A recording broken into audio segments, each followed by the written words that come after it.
ताज़ा तरीन अपलोड्स की नोटिफिकेशन हासिल करने के लिए हमारे चैनल को सब्सक्राइब करें और साथ में दिए गए घंटी के निशान को दबाना ना भूलें।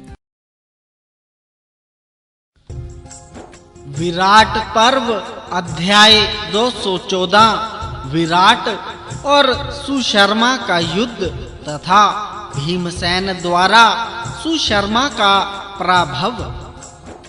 वैशंपायन जी कहते हैं, हे राजन, सुशर्मा ने अपने पूर्व बैर का बदला लेने के लिए त्रिगर्त देश के सभी रथी और पदाती वीरों को लेकर कृष्ण पक्ष की सप्तमी तिथि के दिन विराट की गौएं छीनने के लिए अग्निकोण से आक्रमण किया।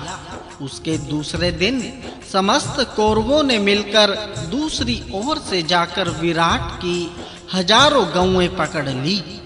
अब छद्म वेश में छिपे हुए अतुलित तेजस्वी पांडवों का 13वां वर्ष भली भांति समाप्त हो चुका था। इसी समय सुशर्मा ने चढ़ाई करके राजा विराट की बहुत सी गौएं कैद कर ली।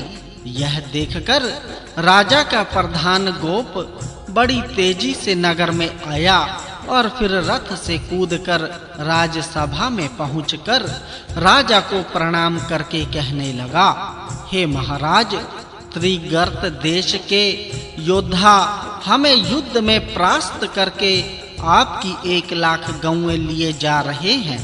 आप उन्हें छुड़ाने का प्रबंध कीजिए। ऐसा ना हो आपका गोधन बहुत दूर निकल जाए। यह सुनते ही राजा ने मत्स्य देश के वीरों की सेना एकत्रित की। उसमें रथ, हाथी, घोड़े और पदाती सभी प्रकार के योद्धा थे। अनेकों ध्वजा पताकाएं फहराई रही थी तथा अनेकों राजा और राजपुत्र कवच पहनकर युद्ध के लिए तैयार हो गए थे।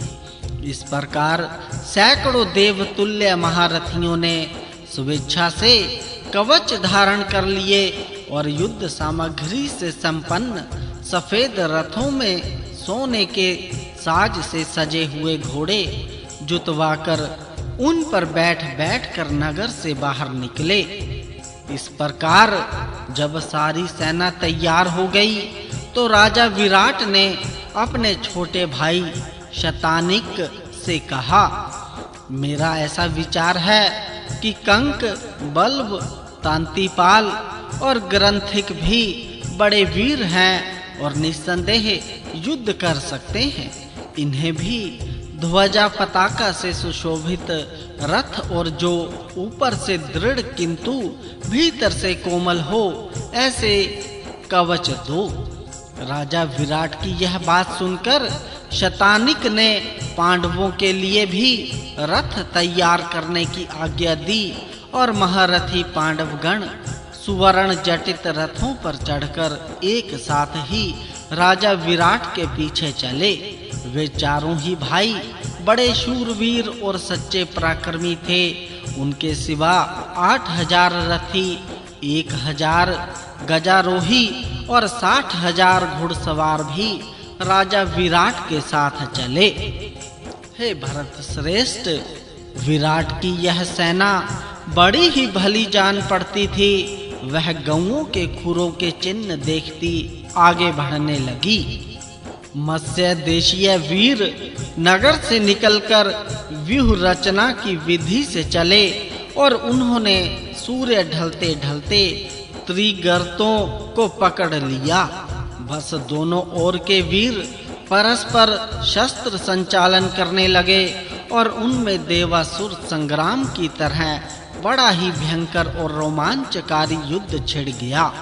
उस समय इतनी धूल उड़ी कि पक्षी भी अंधे से होकर पृथ्वी पर गिरने लगे और दोनों ओर से छोड़े गए बाणों की ओट में सूर्य नारायण जी भी दिखने बंद हो गए। रथी रथियों से, पदाती पदातियों से, घुड़सवार घुड़सवारों से और गजारोही गजारोहियों से भिड़ गए। वे क्रोध में भरकर एक दूसरे पर तलवार, पटीश, प्रास, शक्ति और तोमर आदि अस्त्र शस्त्रों से प्रहार करने लगे। परंतु परिघ के समान प्रचंड भुज दंडों से प्रहार करने पर भी वे अपना सामना करने वाले वीरों को पीछे नहीं हटा पाते थे। बात की बात में सारी रणभूमि कटे हुए मस्तक और छिदे हुए देहों से पटी सी दिखाई देने लगी।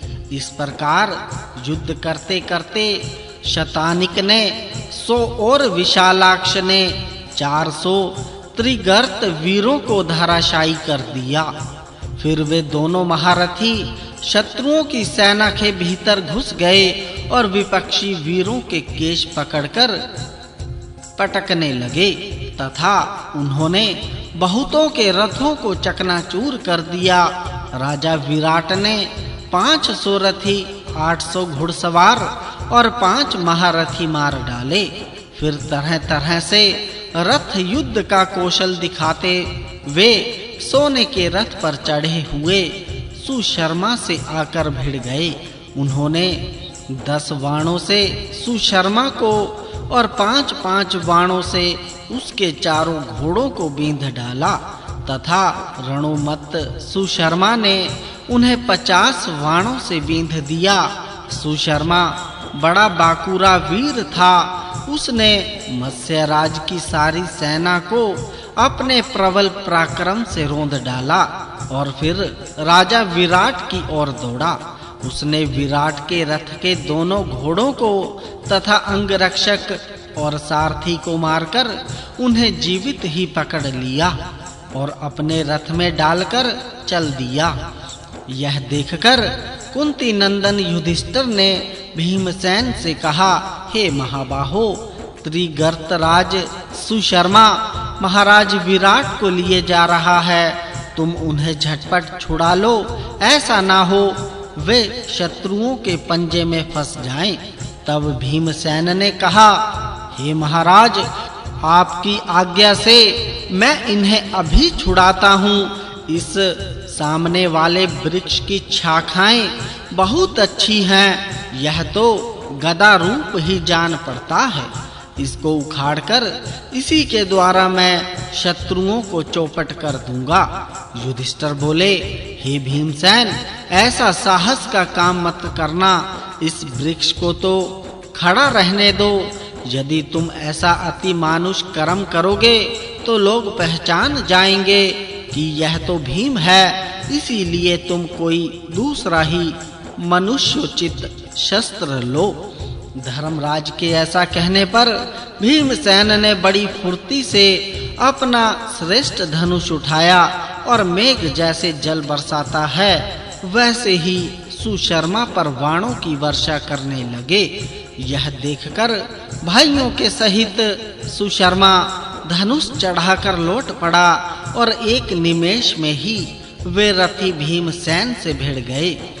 भीमसेन ने गदा लेकर विराट के सामने ही सैकड़ों हजारों रथी, गजारोही, अश्वारोही और प्रचंड धनुषधारी शूरवीरों को मारकर गिरा दिया तथा अनेकों पैदलों को भी कुचल डाला। ऐसा विकट युद्ध देखकर रणोमत्त सुशर्मा का सारा मद उतर गया। वह इस सेना के सत्यानाश के लिए चिंतित हो उठा और कहने लगा, हाय, जो हर समय कान तक धनुष चढ़ाए दिखाई देता था वह मेरा भाई तो पहले ही मर गया है।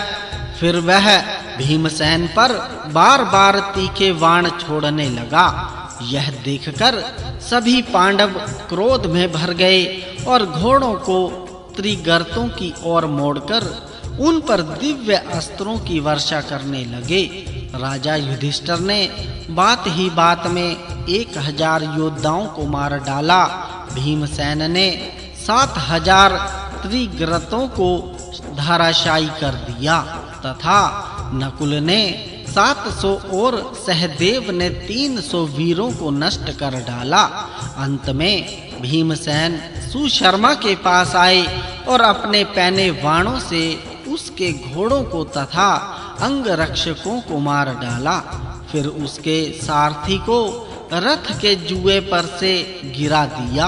सुशर्मा के रथ का चक्र रक्षक मदिराक्ष भीम पर प्रहार करने लगा। इतने ही में वृद्ध होने पर भी राजा विराट रथ से कूद पड़े और गदा लेकर बड़े जोर से उस पर झपटे। रथहीन हो जाने से सुशर्मा प्राण लेकर भागने लगा। तब भीमसेन ने कहा, हे राजकुमार, लौटो, तुम्हें युद्ध में पीठ दिखाना उचित नहीं है। क्या इसी पराक्रम से तुम जबरदस्ती गौओं को ले जाना चाहते थे? ऐसा कहकर वे झट अपने रथ से कूद पड़े और सुशर्मा के प्राणों के ग्राहक होकर उसके पीछे दौड़े।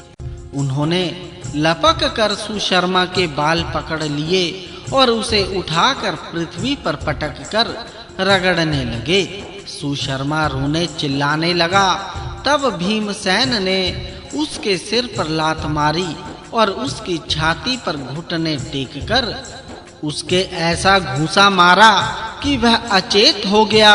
महारथी सुशर्मा के पकड़ लिए जाने पर त्रिगर्तों की सारी सेना भयभीत होकर भागने लगी। तब महारथी पांडवों ने समस्त गौओं को फेर लिया तथा सुशर्मा को परास्त करके उसका सारा धन छीन लिया। भीमसेन के नीचे पड़ा हुआ सुशर्मा अपने प्राण बचाने के लिए छटपटा रहा था। उसका सारा अंग धूल से भर गया था और चेतना लुप्त सी हो गई थी। भीमसेन ने उसे बांधकर अपने रथ पर रख लिया और महाराज युधिष्ठिर के पास ले जाकर उन्हें दिखाया।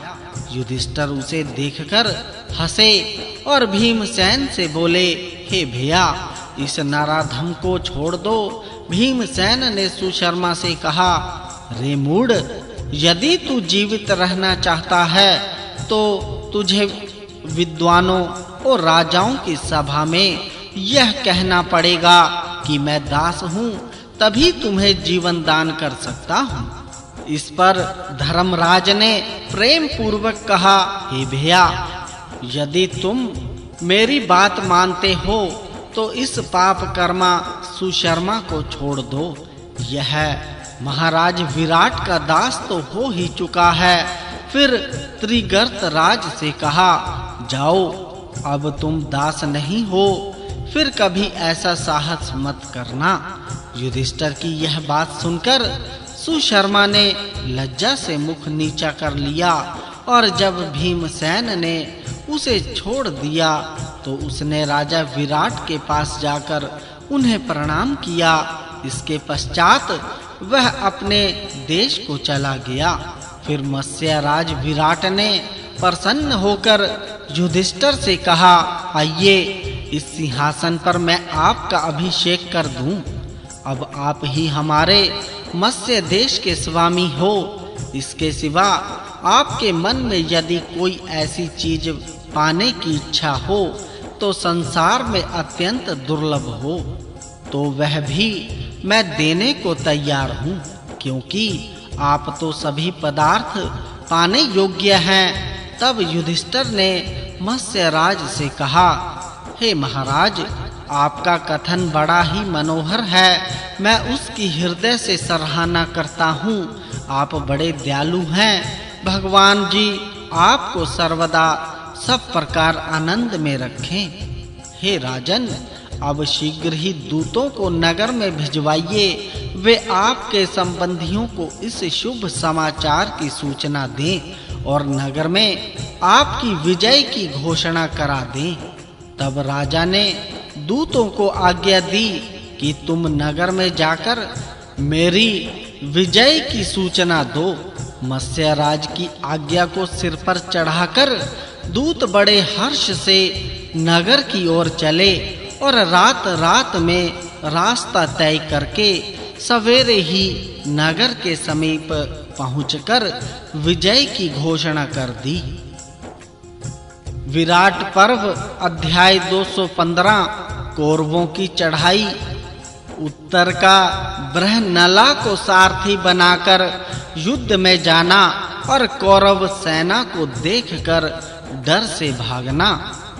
वैशंपायन जी कहते हैं, हे राजन, जब मत्स्यराज विराट गौओं को छुड़ाने के लिए त्रिगर्त सेना की ओर गए तो दुर्योधन भी मौका देखकर अपने मंत्रियों के सहित विराट नगर पर चढ़ आया।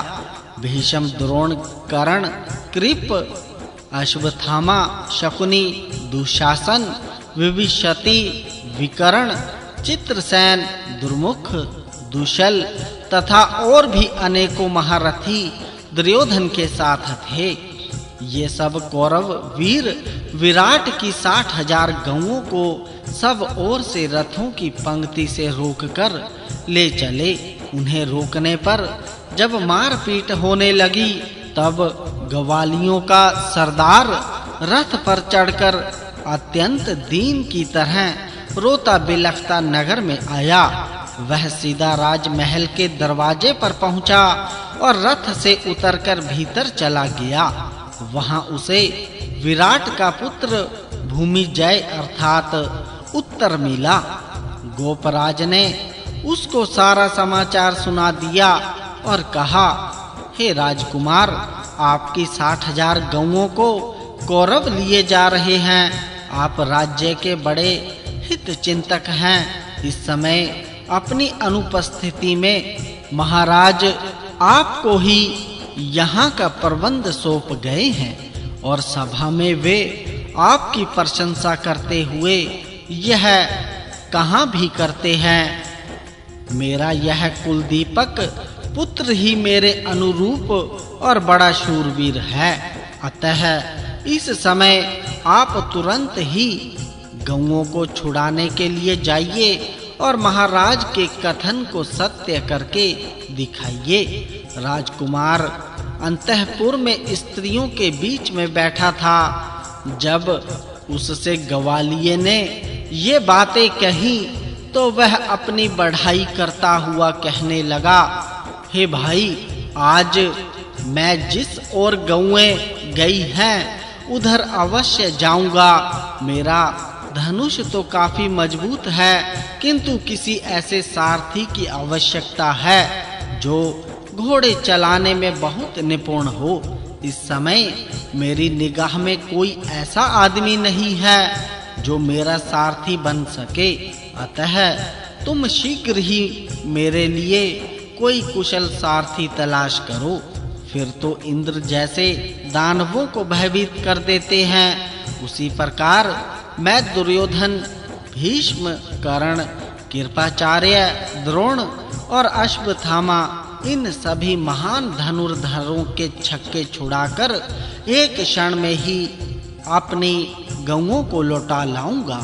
जिस समय वे युद्ध में मेरा पराक्रम देखेंगे उस समय उन्हें यही कहना पड़ेगा कि यह साक्षात पृथा पुत्र अर्जुन ही तो हमें तंग नहीं कर रहा है।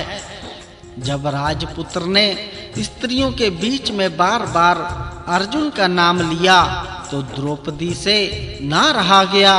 वह स्त्रियों में से उठकर उत्तर के पास आई और उससे कहने लगी, यह जो हाथी के समान विशाल काय और दर्शनीय युवक बृहन्नला नाम से विख्यात है, पहले अर्जुन का सारथी ही था। यदि यह आपका सारथी हो जाए तो आप निश्चय ही सब कौरवों को जीतकर अपनी गौएं लौटा लाएंगे। सैरंध्री के ऐसा कहने पर उसने अपनी बहन उत्तरा से कहा, हे बहन, तू शीघ्र ही जाकर बृहन्नला को लिवा ला। भाई के कहने से उत्तरा तुरंत ही नृत्यशाला में पहुंची। बृहन्नला ने अपनी सखी राजकुमारी उत्तरा को देखकर पूछा, कहो हे राजकन्या, कैसे आना हुआ? तब राजकन्या ने बड़ी विनय दिखाते हुए कहा, हे बृहन्नले, कौरव लोग हमारे राष्ट्र की गौओं को लिए जा रहे हैं। उन्हें जीतने के लिए मेरा भाई धनुष धारण करके जा रहा है। तुम मेरे भाई के सारथी बन जाओ और कौरव लोग गौओं को दूर लेकर जाएं। उससे पहले ही रथ उनके पास पहुंचा दो। कुमारी उत्तरा के इस प्रकार कहने पर अर्जुन उठे और राजकुमार उत्तर के पास आए।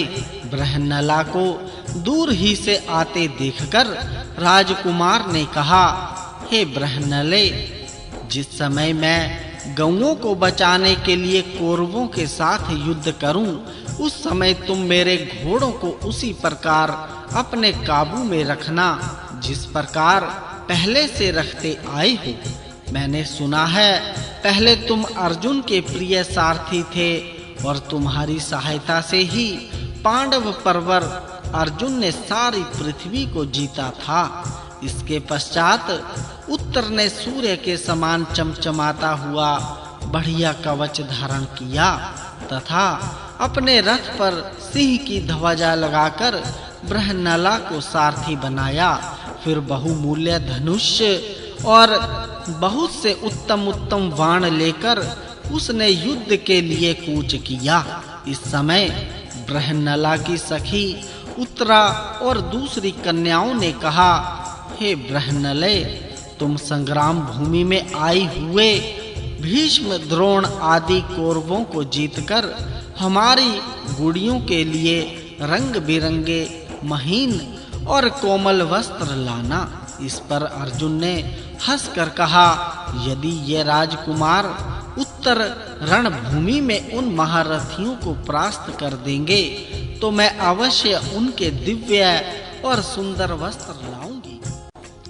अब राजकुमार उत्तर राजधानी से निकलकर बाहर आया और अपने सारथी से बोला, तुम जिधर कौरव लोग गए हैं उधर ही रथ ले चलो।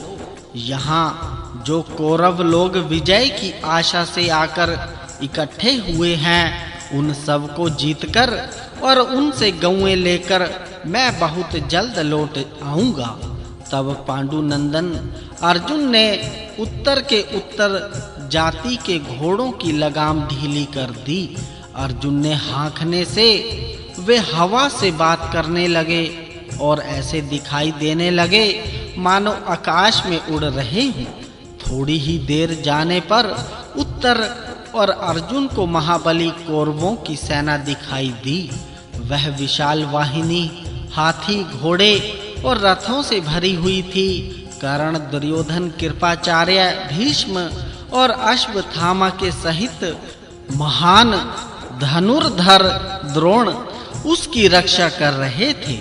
उसे देखकर उत्तर के रोंगटे खड़े हो गए और उसने भय से व्याकुल होकर अर्जुन से कहा, मेरी ताव नहीं है कि मैं कौरवों के साथ लोहा ले सकूं।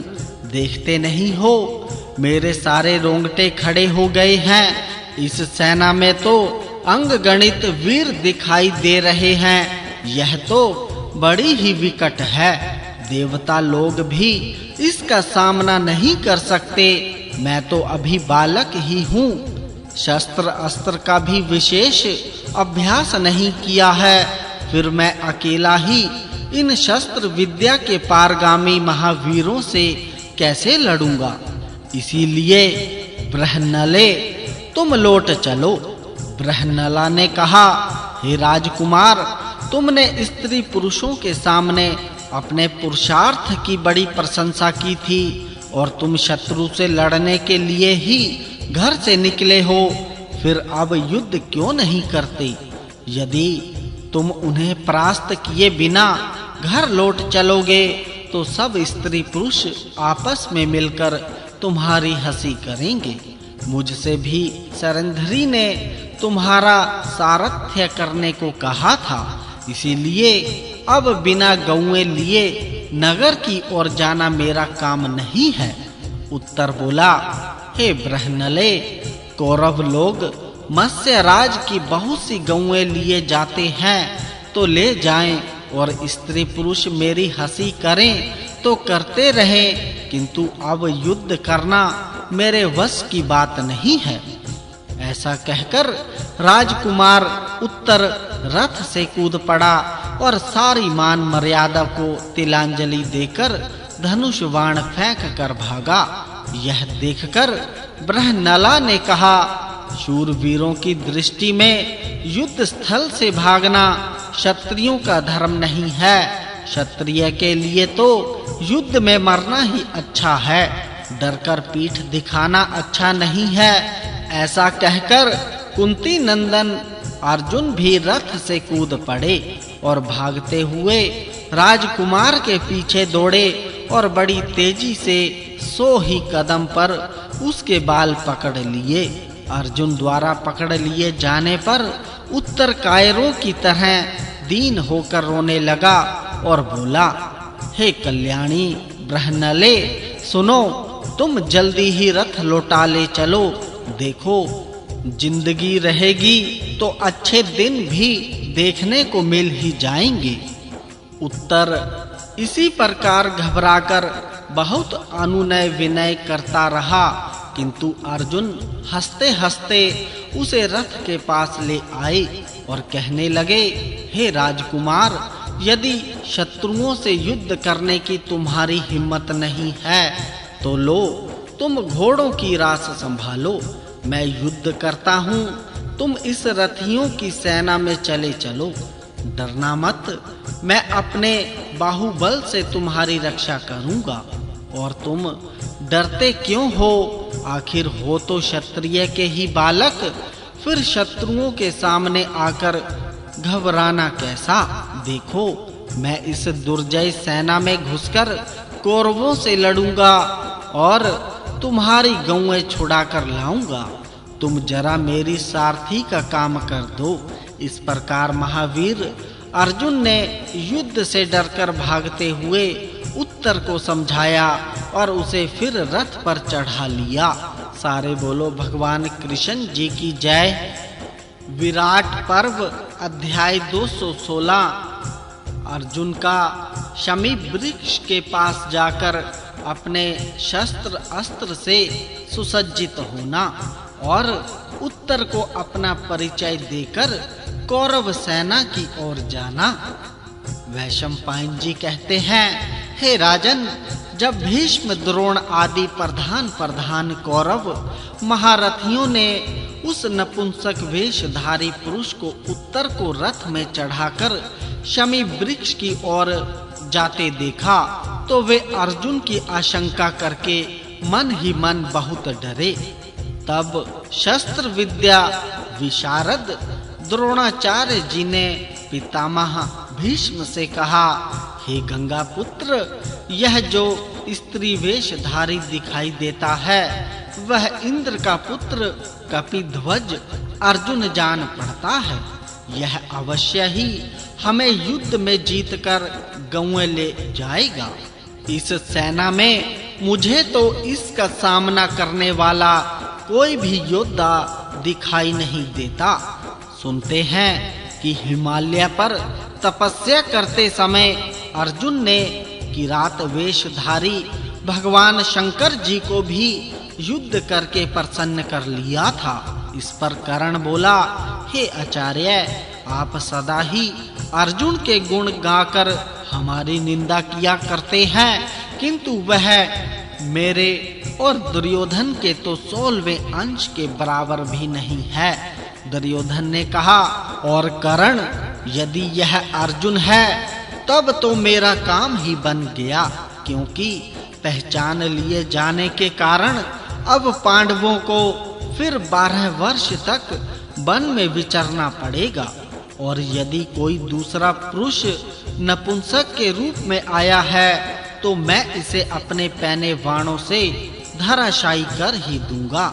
हे राजन, इधर अर्जुन रथ को शमी वृक्ष के पास ले गए और उत्तर से बोले, हे राजकुमार, मेरी आज्ञा मानकर तुम शीघ्र ही इस वृक्ष पर से धनुष उतारो। ये तुम्हारे धनुष मेरे बाहुबल को सहन नहीं कर सकेंगे।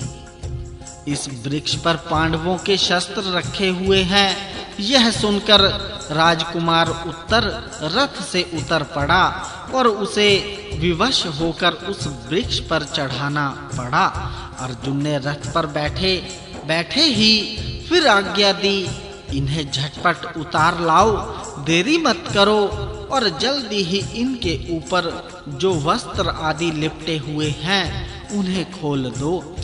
उत्तर पांडवों के उन आयुतम धनुषों को लेकर नीचे उतरा और उन पर लिपटे हुए पत्तों को हटाकर उन्हें अर्जुन के आगे रखा। उत्तर को गांडीव के सिवा वहां 4 धनुष और दिखाई दिए। उन सूर्य जी के समान तेजस्वी धनुषों को खोलते ही सब ओर उनकी दिव्य कांति फैल गई। तब उत्तर ने उन प्रभाव पूर्ण और विशाल धनुषों को हाथों से छूकर पूछा कि ये किसके हैं? अर्जुन ने कहा, हे राजकुमार, इनमें यह तो अर्जुन का सुप्रसिद्ध गांडीव धनुष है। यह संग्राम भूमि से शत्रुओं की सेना को क्षण भर में नष्ट भ्रष्ट कर डालता है। तीनों लोकों में इसकी सुप्रसिद्धि है और यह सभी शस्त्रों से बढ़ा चढ़ा है। यह अकेला ही 1,00,000 शस्त्रों की बराबरी करने वाला है। अर्जुन ने इसी के द्वारा संग्राम में देवता और मनुष्यों को परास्त किया था। देखो, यह चित्र विचित्र रंगों से सुशोभित, लचकीला और गांठ आदि से रहित है। आरंभ में 1000 वर्ष तक तो इसे ब्रह्मा जी ने धारण किया था। फिर 503 वर्ष तक यह प्रजापति के पास रहा। उसके बाद 85 वर्ष इसे इंद्र ने धारण किया और 500 वर्ष तक चंद्रमा ने तथा 100 वर्ष तक वरुण ने अपने पास रखा। अब 65 वर्ष काल अर्थात 32.5 साल से यह परम दिव्य धनुष अर्जुन के पास है। उसे यह वरुण से ही प्राप्त हुआ है। दूसरा जो सोने से मढ़ा हुआ देवता और मनुष्यों से पूजित सुंदर पीठ वाला धनुष है, वह भीमसेन का है। शत्रु दमन भीम ने इसी से सारी पूर्व दिशा जीती थी। तीसरा यह इंद्र गोप के चिन्हों वाला मनोहर धनुष महाराज युधिष्ठिर जी का है। चौथा धनुष जिसमें सोने के बने हुए सूर्य चमचमा रहे हैं, नकुल का है तथा जिसमें सुवर्ण के पतंगे चित्रित हैं, वह 5वां धनुष मांद्री नंदन सहदेव का है। उत्तर ने कहा, हे बृहनले, जिन शीघ्र पराक्रमी महात्माओं के ये सुंदर और सुनहले आयुध इस प्रकार चमचमा रहे हैं, वे पृथा पुत्र अर्जुन, युधिष्ठिर, नकुल, सहदेव और भीमसेन कहाँ हैं? वे तो सभी बड़े महानुभाव और शत्रुओं का संहार करने वाले थे। जब से उन्होंने जुए में अपना राज्य हारा है, तब से उनके विषय में कुछ सुनने में नहीं आया।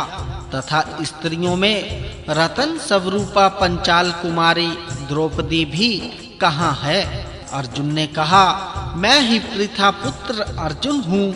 मुख्य सभासद कंक युधिष्ठिर हैं। तुम्हारे पिता के रसोइये पकाने वाले बल्लभ भीमसेन हैं। अश्व शिक्षा ग्रंथिक नकुल हैं। गोपाल तंतीपाल सहदेव हैं और जिसके लिए कीचक मारा गया है, वह सरंधरी द्रौपदी है। उत्तर बोला, मैंने अर्जुन के 10 नाम सुने हैं। यदि तुम मुझे उन नामों के कारण सुना दो तो मुझे तुम्हारी बात में विश्वास हो सकता है। अर्जुन ने कहा, मैं सारे देशों को जीतकर उनसे धन लाकर धन ही के बीच में स्थित था, इसीलिए धनज्ञ हुआ। मैं जब संग्राम में जाता हूँ तो वहां से युद्धोमंत शत्रुओं के जीते बिना कभी नहीं लौटता, इसीलिए विजयी हूँ। संग्राम भूमि में युद्ध करते समय मेरे रथ में सुनहले साज वाले श्वेत अश्व जोते जाते हैं, इसीलिए मैं श्वेत वाहन हूँ। मैंने उत्तरा फागुनी नक्षत्र में दिन के समय हिमालय पर जन्म लिया था, इसीलिए लोग मुझे फागुन कहने लगे। पहले बड़े-बड़े दानवों के साथ युद्ध करते समय इंद्र ने मेरे सिर पर सूर्य के समान तेजस्वी किरीट पहनाया था, इसीलिए मैं किरीटी हूँ। मैं युद्ध करते समय कोई भीम्स अर्थात भयानक कर्म नहीं करता, इसी से मैं देवता और मनुष्यों में विभव सु नाम से प्रसिद्ध हूँ। गांडीव को खींचने में मेरे दोनों हाथ कुशल हैं, इसीलिए देवता और मनुष्य मुझे सव्यसाची नाम से पुकारते हैं। चारों समुद्र पर्यंत पृथ्वी में मेरे जैसा शुद्ध वर्ण दुर्लभ है और मैं शुद्ध ही कर्म करता हूँ, इसीलिए लोग मुझे अर्जुन नाम से जानते हैं। मैं दुर्लभ दुर्जय दमन करने वाला और इंद्र का पुत्र हूँ, इसीलिए देवता और मनुष्यों में जिष्णु नाम से विख्यात हूँ। मेरा 10वां नाम कृष्ण पिताजी का रखा हुआ है, क्योंकि मैं उज्जवल कृष्ण वर्ण तथा लाडला बालक होने के कारण चित्त को आकर्षित करने वाला था। यह सुनकर विराट पुत्र ने अर्जुन को प्रणाम किया और कहा, मैं भूमि जय नाम का राजकुमार हूँ और मेरा नाम उत्तर भी है। आज मेरा बड़ा सौभाग्य है जो मैं पृथा पुत्र अर्जुन का दर्शन कर रहा हूँ। मैंने आपको ना पहचानने के कारण जो अनुचित शब्द कहे हैं, उनके लिए आप मुझे क्षमा करें। आप इस सुंदर रथ में सवार होइए, मैं आपका सारथी बनूंगा और जिस सेना में आप चलने को कहेंगे उसी में मैं आपको ले चलूंगा। अर्जुन ने कहा, हे पुरुष श्रेष्ठ, मैं तुम पर प्रसन्न हूँ। तुम्हारे लिए कोई खटके की बात नहीं है। मैं संग्राम में तुम्हारे सब शत्रुओं के पैर उखाड़ दूंगा। तुम शांत रहो और इस संग्राम में शत्रुओं के साथ लड़ते हुए मैं जो भीषण कर्म करूं वह देखते रहो। जिस समय मैं गांडीव धनुष लेकर रणभूमि में रथ पर सवार होऊंगा, उस समय शत्रुओं की सेना मुझे जीत नहीं सकेगी। अब तुम्हारा भय दूर हो जाना चाहिए। उत्तर ने कहा, अब मैं इनसे नहीं डरता, क्योंकि मैं अच्छी तरह जानता हूँ कि आप संग्राम भूमि में भगवान श्री कृष्ण जी और साक्षात इंद्र के सामने भी डट सकते हैं। अब तो मुझे आपकी सहायता मिल गई है, इसीलिए मैं युद्ध क्षेत्र में देवताओं से भी मुकाबला कर सकता हूँ। मेरा सारा भय भाग चुका है। बताएं मैं क्या करूं? हे पुरुष श्रेष्ठ, मैंने अपने पिताजी से सारथी का काम सीखा था, इसीलिए मैं आपके रथ के घोड़ों को अच्छी तरह संभाल लूंगा। इसके पश्चात अर्जुन ने शुद्धता पूर्वक रथ पर पूर्वाभिमुख बैठकर एकाग्र चित्त से समस्त अस्त्रों को स्मरण किया। उन्होंने प्रकट होकर हाथ जोड़कर कहा, हे पांडु कुमार, आपके दास हम सब उपस्थित हैं। अर्जुन ने कहा, तुम सब मेरे मन में निवास करो। इस प्रकार अस्त्रों को ग्रहण करके अर्जुन का चेहरा प्रसन्नता से खिल गया और उन्होंने गांडीव धनुष पर डोरी चढ़ाकर उसकी टंकार की। तब उत्तर ने कहा, हे पांडव श्रेष्ठ, आप तो अकेले ही हैं। इन शस्त्र अस्त्र के पारगामी अनेकों महारथियों को संग्राम में कैसे जीत सकेंगे? यह सोचकर तो आपके सामने भी मैं बहुत भयभीत हो रहा हूँ। यह सुनकर अर्जुन खिलखिलाकर हंस पड़े और कहने लगे, हे वीर, डरो मत। बताओ, कौरवों की घोष यात्रा के समय जब मैंने महाबली गंधर्वों से युद्ध किया था, उस समय मेरा सहायक कौन था? देवराज के लिए निवात कवच और पोलोम दैत्यों के साथ युद्ध करते समय मेरा कौन साथी था? द्रौपदी के स्वयंवर में जब मुझे अनेकों राजाओं का सामना करना पड़ा था, उस समय किसने मेरी सहायता की थी? मैं गुरुवर द्रोणाचार्य, इंद्र कुबेर, यमराज वरुण, अग्निदेव, कृपाचार्य, लक्ष्मीपति, श्री कृष्ण जी और भगवान शंकर जी, इन सब का आश्रय पा चुका हूँ। फिर भला इनसे युद्ध क्यों नहीं कर सकूंगा? तुम इन मानसिक भयों को छोड़कर जल्दी से रथ हाँको। इस प्रकार उत्तर को अपना सारथी बनाकर पांडव परवर अर्जुन ने शमी वृक्ष की परिक्रमा की और फिर अपने सब अस्त्र शस्त्र लेकर अग्निदेव के दिए हुए रथ का ध्यान किया। ध्यान करते ही आकाश से एक ध्वजा पताका से सुशोभित दिव्य रथ उतरा। अर्जुन ने उसकी प्रदक्षिणा की और इस वानर की ध्वजा वाले रथ में बैठकर धनुष बाण धारण किए उत्तर की ओर प्रस्थान किया। फिर उन्होंने अपना महान शंख बजाया, जिसका भीषण घोष सुनकर शत्रुओं के रोंगटे खड़े हो गए।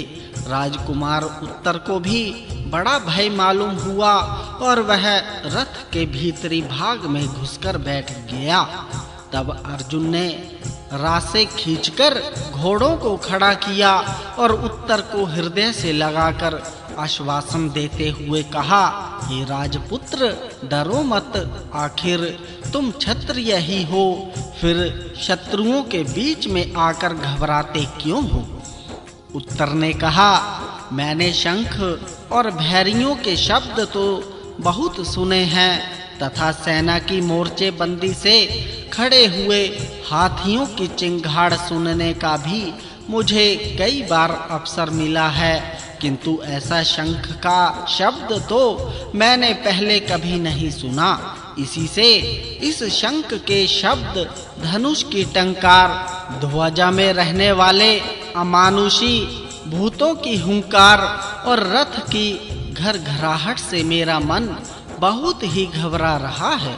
इस प्रकार बात करते करते एक मुहूर्त तक आगे चलते रहने पर अर्जुन ने उत्तर से कहा, अब तुम रथ पर अच्छी तरह से बैठकर अपनी टांगों से बैठने के स्थान को जकड़ लो तथा रासों को सावधानी से संभाल लो। मैं फिर शंख बजाता हूँ। तब अर्जुन ने ऐसे जोर से शंख ध्वनि की मानो वे पर्वत, गुफा, दिशा और चट्टानों को विदीर्ण कर देगी। उससे भयभीत होकर उत्तर फिर रथ के भीतर घुसकर बैठ गया। उस शंख ध्वनि, गांडीव की टंकार और रथ की घरघराहट से धरती दहल उठी। अर्जुन ने उत्तर को फिर धैर्य बंधाया। सारे बोलो भगवान कृष्ण जी की जय। विराट पर्व अध्याय 217 अर्जुन से युद्ध करने के विषय में कौरव महारथियों में विवाद।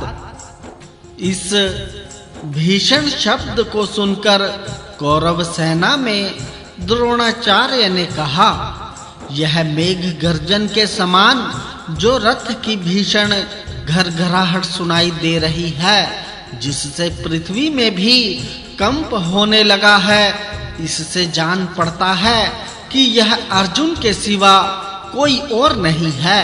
देखो, हमारे शस्त्रों की कांति फीकी पड़ गई है, घोड़े भी प्रसन्न नहीं जान पड़ते और अग्निहोत्रों की अग्नियां भी प्रकाशहीन सी हो रही हैं।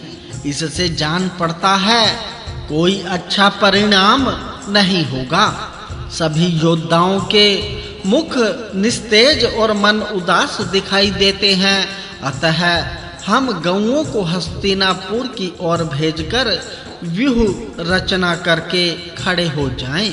अब राजा दुर्योधन ने भीष्म, द्रोण और महारथी कृपाचार्य जी से कहा, मैंने और कर्ण ने आचार्य चरण से यह बात कई बार कही है और फिर भी कहता हूँ, पांडवों से हमारी यह बात ठहरी थी कि जुए में हारने पर उन्हें 12 वर्ष तक वन में रहना पड़ेगा तथा 1 वर्ष तक किसी नगर या वन में अज्ञातवास करना पड़ेगा।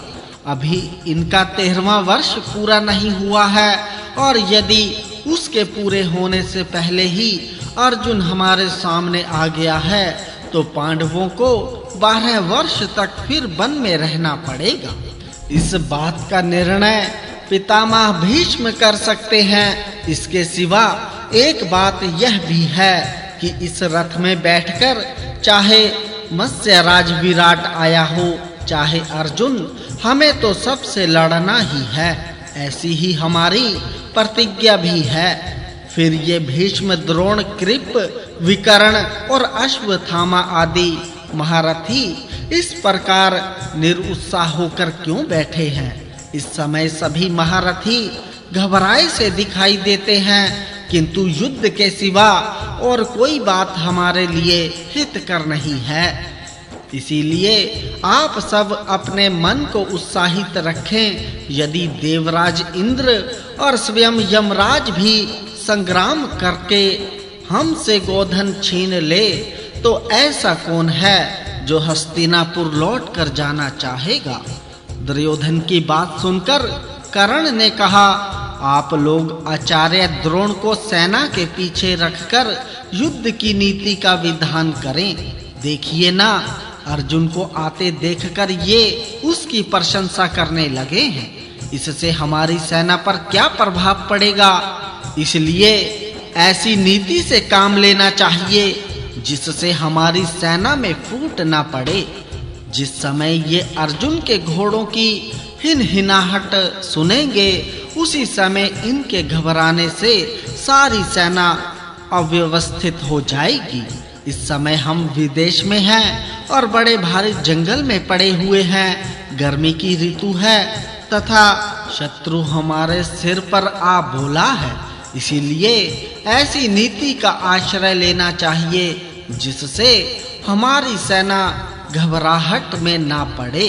आचार्य तो दयालु, बुद्धिमान और हिंसा से विरुद्ध विचार वाले हुआ करते हैं। जब कोई बड़ा संकट आ पड़े तो इनसे किसी प्रकार की सलाह नहीं लेनी चाहिए।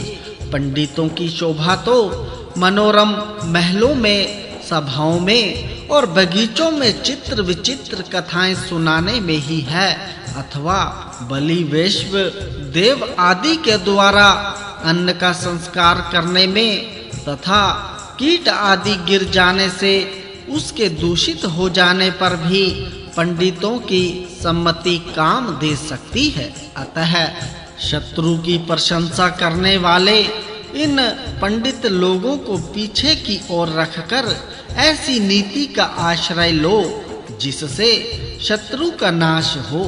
सब गौओं को बीच में खड़ी कर लो, उनके चारों ओर व्यूह रचना कर दो तथा रक्षकों को नियुक्त करके रण क्षेत्र की संभाल रखो जहां से कि हम शत्रुओं से युद्ध कर सकें। मैं पहले प्रतिज्ञा कर ही चुका हूँ, उसके अनुसार संग्राम भूमि में अर्जुन को मारकर दुर्योधन का अक्षय ऋण चुका दूंगा।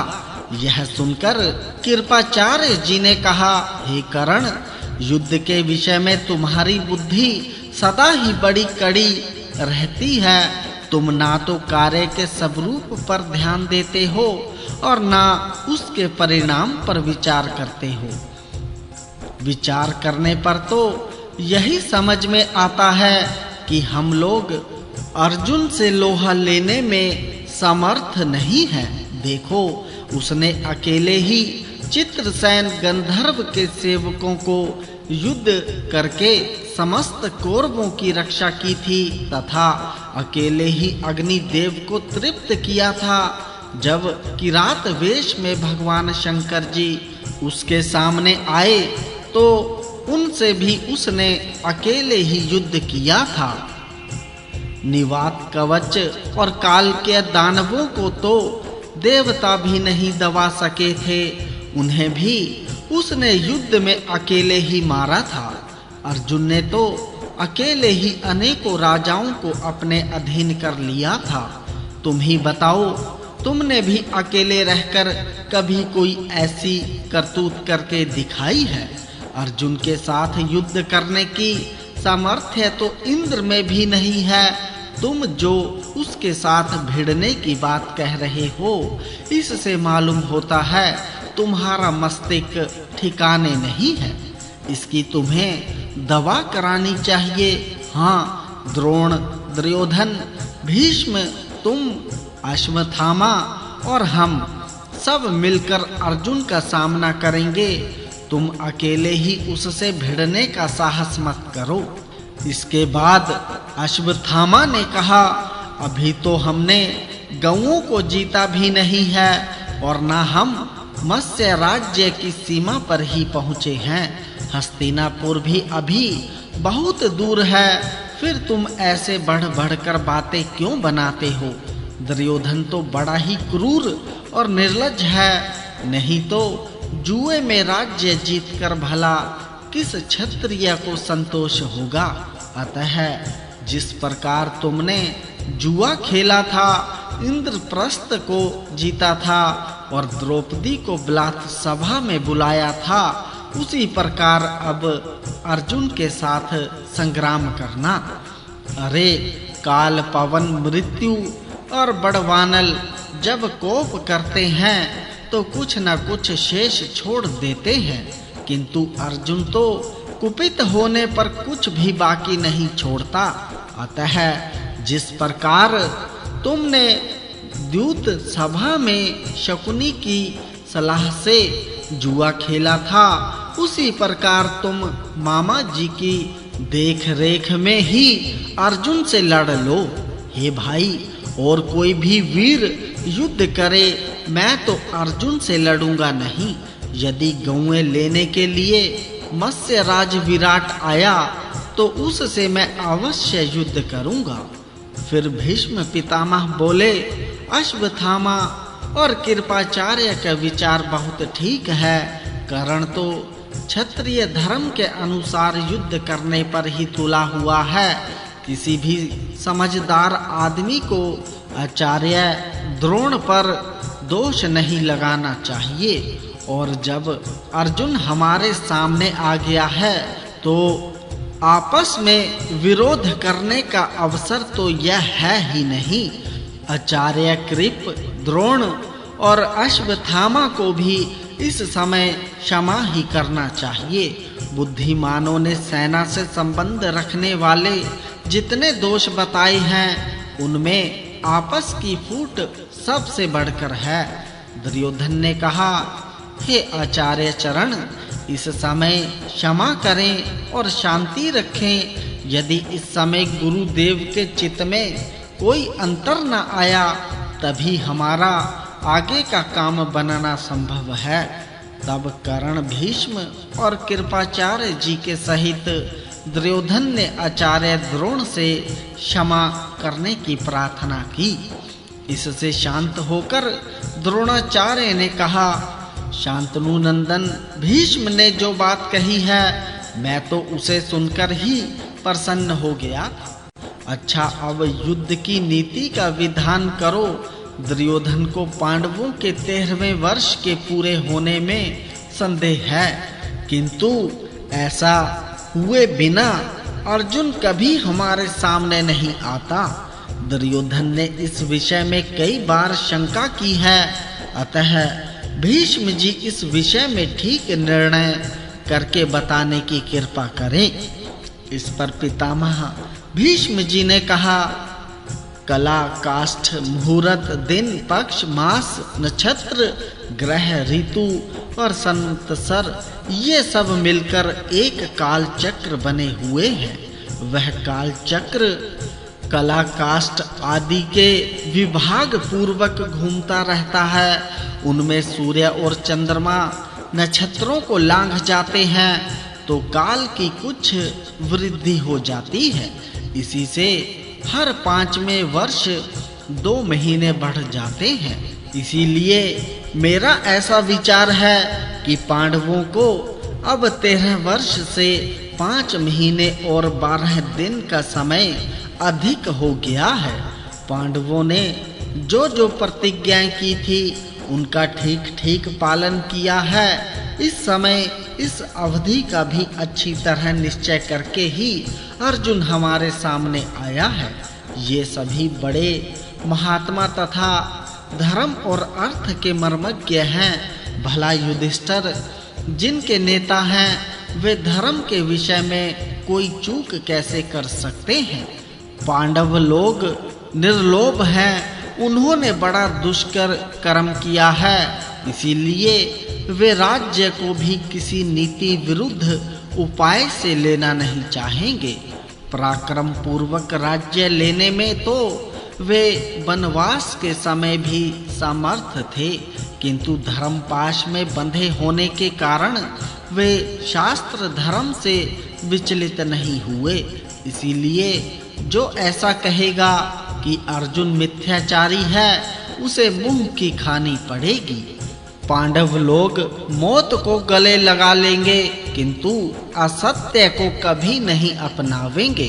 साथ ही उनमें ऐसी वीरता भी है कि समय आने पर उनका जो हक होगा उसे वे वज्रधर इंद्र से सुरक्षित होने पर भी नहीं छोड़ेंगे। इसीलिए हे राजन, युद्धोचित अथवा धर्मोचित कोई भी काम शीघ्र ही करो, क्योंकि अब अर्जुन समीप ही आ गया है। दुर्योधन ने कहा, हे पितामह, पांडवों को राज्य तो मैं दूंगा नहीं, अतः अब जो युद्ध के लिए तैयारी करनी हो वही शीघ्र करो। भीष्म बोले, इस विषय में मेरा जैसा विचार है वह सुनो। तुम तो चौथाई सेना लेकर हस्तिनापुर की ओर चले जाओ, दूसरा चौथाई भाग गौओं को लेकर चला जाए। शेष आधी सेना के साथ हम अर्जुन का मुकाबला करेंगे। अर्जुन युद्ध के लिए आ रहा है, अतः मैं द्रोणाचार्य, कर्ण, अश्वत्थामा और कृपाचार्य उससे युद्ध करेंगे। पीछे यदि राजा विराट या स्वयं इंद्र भी आवेगा तो जैसे तट समुद्र को रोके रहता है उसी प्रकार मैं उसे रोक लूंगा। महात्मा भीष्म की यह बात सभी को अच्छी लगी। फिर कौरवराज दुर्योधन ने भी वैसा ही किया। भीष्म जी ने पहले तो दुर्योधन और गौओं को विदा किया, उसके बाद मुख्य सेनानियों की व्यवस्था करके व्यूह रचना आरंभ की। उन्होंने कहा, हे द्रोण जी, आप तो बीच में खड़े होइए, अश्वत्थामा बाईं ओर रहे, मतिमान कृपाचार्य जी सेना के दाहिने पार्श्व की रक्षा करें, कर्ण कवच धारण करके सेना के आगे खड़े हो और मैं सारी सेना के पीछे रहकर उसकी रक्षा करूंगा। सारे बोलो भगवान कृष्ण जी की जय। विराट पर्व अध्याय 218। अर्जुन जी का दुर्योधन के सामने आना, विकर्ण और कर्ण को पराजित करना तथा उत्तर को कौरव वीरों का परिचय देना। वैशंपायन जी कहते हैं, इस प्रकार जब कौरव सेना की व्यूह रचना हो गई तो तुरंत ही अर्जुन अपने रथ की घरघराहट से आकाश को गुंजयमान करते हुए आ गए। यह सब देखकर द्रोणाचार्य जी ने कहा, हे वीरों, देखो दूर से ही वह अर्जुन की ध्वजा का अग्रभाग दिख रहा है। यह उसी के रथ की घरघराहट है और उसकी ध्वजा पर बैठा हुआ बानर ही किलकारी मार रहा है। इस उत्तम रथ पर बैठा हुआ यह महारथी अर्जुन ही वज्र के समान कठोर टंकार करने वाले गांडीव धनुष को खींच रहा है। देखो, एक साथ ही ये 2 बाण मेरे पैरों पर आकर गिरे हैं और 2 मेरे कानों को स्पर्श करते हुए निकल गए हैं। इस समय वह अनेकों अति मानुष कर्म करके वनवास से लौटा है, इसीलिए इनके द्वारा वह मुझे प्रणाम करता है और मुझसे कुशल समाचार पूछता है। अपने बंधु बांधवों के अत्यंत प्रिय अर्जुन को आज हमने बहुत दिनों पर देखा है। इधर अर्जुन ने कहा, हे सारथे, तुम रथ को कौरव सेना से इतनी दूरी पर ले चलो जितनी दूर की एक बाण जाता है। वहां से मैं देखूंगा कि कुरुकुला धाम दुर्योधन कहाँ है। इसके बाद अर्जुन ने सारी सेना पर दृष्टि डालकर देखा, किंतु उन्हें दुर्योधन कहीं दिखाई नहीं दिया। तब वे कहने लगे, मुझे दुर्योधन तो यहाँ दिखाई नहीं देता। मालूम होता है वह दक्षिणी मार्ग से गौएं लेकर अपने प्राण बचाने के लिए हस्तिनापुर की ओर भाग गया है। अच्छा, इस रथ सेना को तो छोड़ दो, उस ओर चलो जिधर दुर्योधन गया है। अर्जुन की आज्ञा पाकर उत्तर ने उसी ओर को रथ हाँक दिया जिधर दुर्योधन गया था।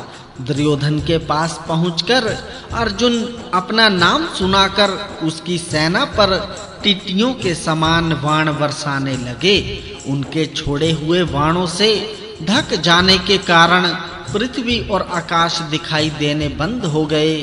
अर्जुन के शंख की ध्वनि, रथ के पहियों की घरघराहट, गांडीव की टंकार और उनकी ध्वजा में रहने वाले दिव्य प्राणियों के शब्द से पृथ्वी कांप उठी तथा गौएं पूंछ उठाकर रंभाती हुई सब ओर से लौटकर दक्षिण की ओर भागने लगी। वैशंपायन जी कहते हैं, अर्जुन धनुर्धारियों में श्रेष्ठ था। उसने शत्रु सेना को बड़े वेग से दबाकर गौओं को जीत लिया। इसके बाद युद्ध की इच्छा से वह दुर्योधन की ओर चला। कौरव वीरों ने देखा गौएं तो तीव्र गति से विराट नगर की ओर भाग गई और अर्जुन सफल होकर दुर्योधन की ओर बढ़ा आ रहा है, तो वे बड़ी शीघ्रता से वहां आ पहुंचे। कौरवों की उस सेना को देखकर अर्जुन ने विराट कुमार उत्तर से कहा, राजपुत्र, आजकल दुर्योधन का सहारा पाकर कर्ण बड़ा अभिमानी हो रहा है। वह मुझसे युद्ध करना चाहता है, अतः पहले उसी के पास मुझे ले चलो। उत्तर ने अर्जुन का रथ युद्ध भूमि के मध्य भाग में ले जाकर खड़ा किया। इतने में चित्रसेन, संग्रामजीत, शत्रुसह और जय आदि महारथी वीर उसके मुकाबले में आ डटे। युद्ध छिड़ गया। अर्जुन ने इनके रथों को उसी प्रकार भस्म कर दिया जैसे आग वन को जला डालती है। जब यह भयानक संग्राम हो रहा था, उसी समय कुरुवंश का श्रेष्ठ योद्धा विकर्ण रथ पर बैठकर अर्जुन के ऊपर चढ़ आया। आते ही वह विपाठ नामक बाणों की वर्षा करने लगा। अर्जुन ने उसका धनुष काट कर रथ की ध्वजा के टुकड़े-टुकड़े कर दिए। विकर्ण तो भाग गया, किंतु शत्रुतंप नामक राजा सामने आकर अर्जुन के हाथ से मारा गया। फिर तो जैसे प्रचंड आंधी के वेग से बड़े-बड़े जंगलों के वृक्ष हिल उठते हैं, उसी प्रकार अर्जुन की मार खाकर कौरव सेना के वीर कांपने लगे। कितने ही आहत हो प्राण त्याग कर पृथ्वी पर गिर पड़े। इस युद्ध में इंद्र के समान पराक्रमी वीर भी अर्जुन के द्वारा परास्त हुए। वह शत्रुओं का संहार करता हुआ युद्ध भूमि में विचर रहा था। इतने में कर्ण के भाई संग्रामजीत से उसकी मुठभेड़ हो गई। अर्जुन ने उसके रथ में जुते हुए लाल लाल घोड़ों को मारकर एक ही बाण से उसका सिर काट लिया। भाई के मारे जाने पर कर्ण अपने पराक्रम के जोश में आकर अर्जुन की ओर दौड़ा और 12 बाण मारकर उसने अर्जुन को बींध डाला, उसके घोड़ों को छेद दिया और राजकुमार उत्तर के हाथ में भी चोट पहुंचाई। यह देख अर्जुन भी जैसे गरुड़ नाग की ओर दौड़े उसी प्रकार कर्ण पर टूट पड़ा। ये दोनों वीर संपूर्ण धनुर्धरियों में श्रेष्ठ, महाबली और सब शत्रुओं का प्रहार सहने वाले थे। इनका युद्ध देखने के लिए सभी कौरव वीर ज्यों के त्यों खड़े हो गए। अपने अपराधी कर्ण को सामने पाकर अर्जुन क्रोध और उत्साह से भर गया और एक ही क्षण में उसने इतनी बाण वृष्टि की कि रथ, सारथी और घोड़ों सहित वह छिप गया। इसके बाद कौरवों के अन्य योद्धाओं को भी अर्जुन ने रथ और हाथियों सहित बेंध डाला। भीष्म जी आदि भी अपने रथ सहित अर्जुन के बाणों से ढक गए। इससे उनकी सेना में हाहाकार मच गया।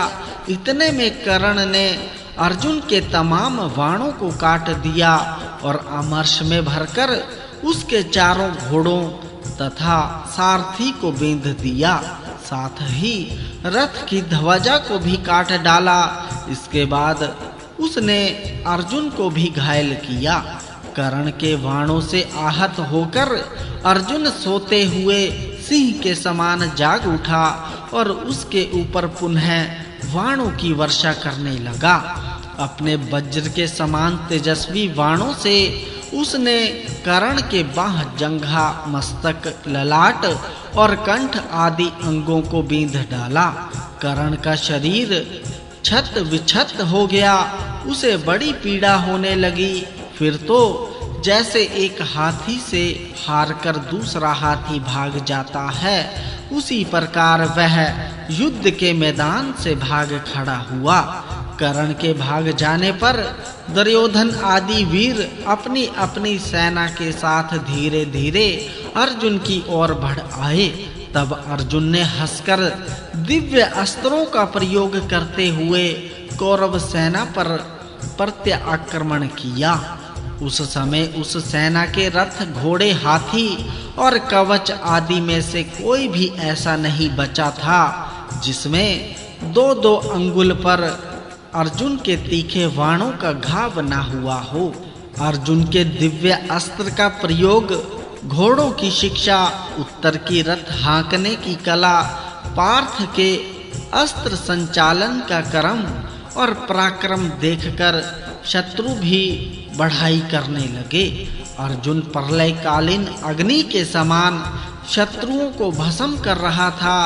उस समय उसके तेजस्वी स्वरूप की ओर शत्रु आंख उठाकर देख भी ना सके।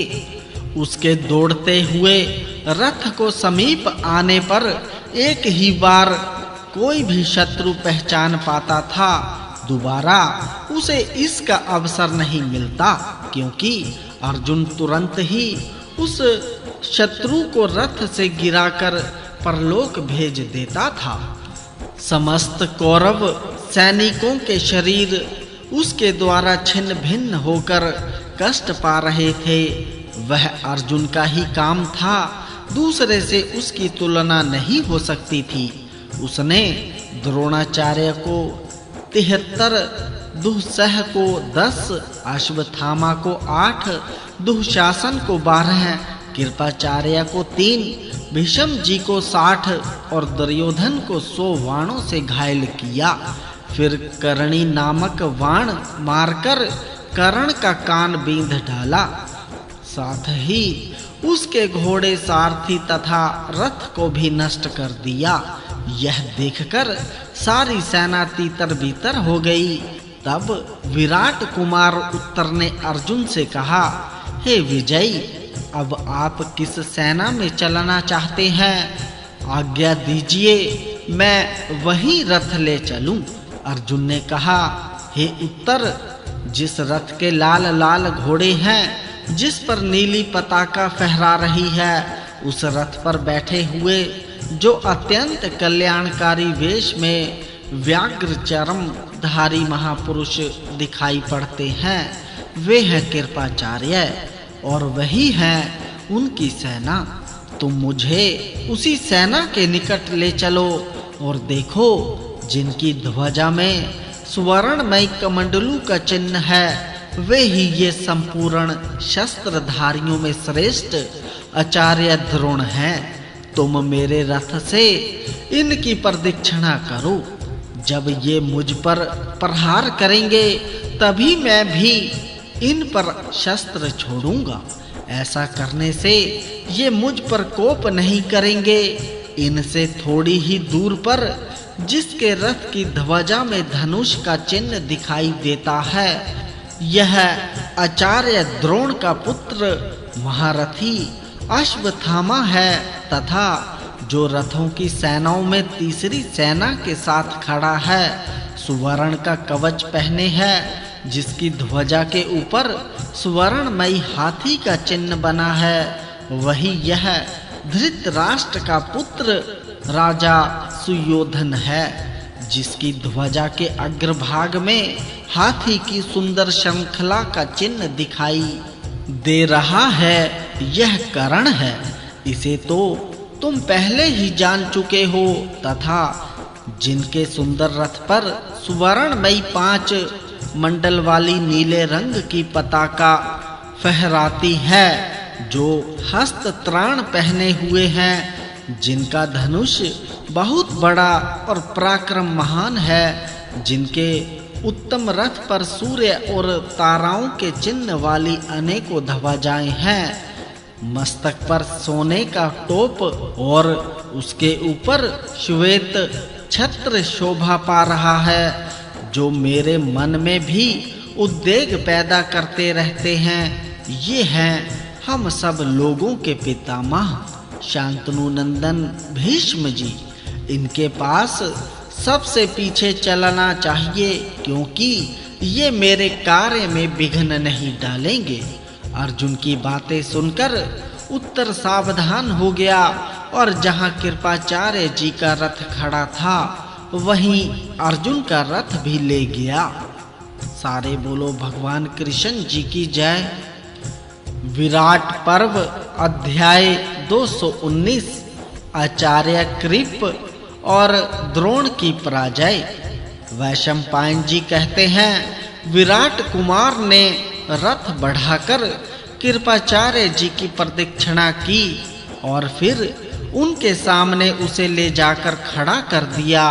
तदनंतर अर्जुन ने अपना नाम बताकर परिचय दिया और देवदत्त नामक बड़े भारी शंख को जोर से बजाया।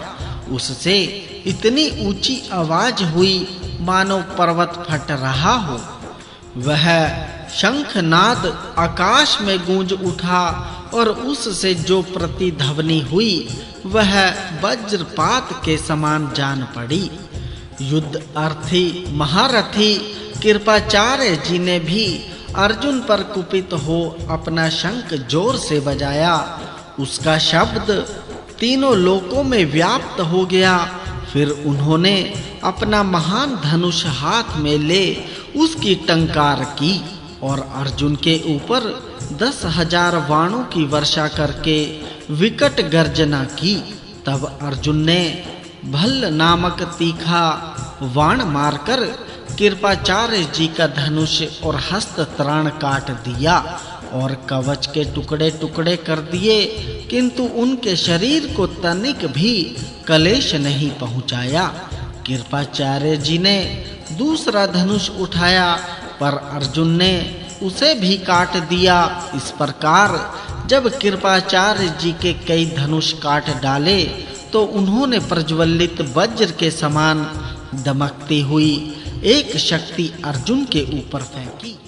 आकाश से उल्का के समान अपने ऊपर आती हुई उस शक्ति को अर्जुन ने 10 बाण मारकर काट डाला। फिर एक बाण से कृपाचार्य जी के रथ का जुआ काट दिया।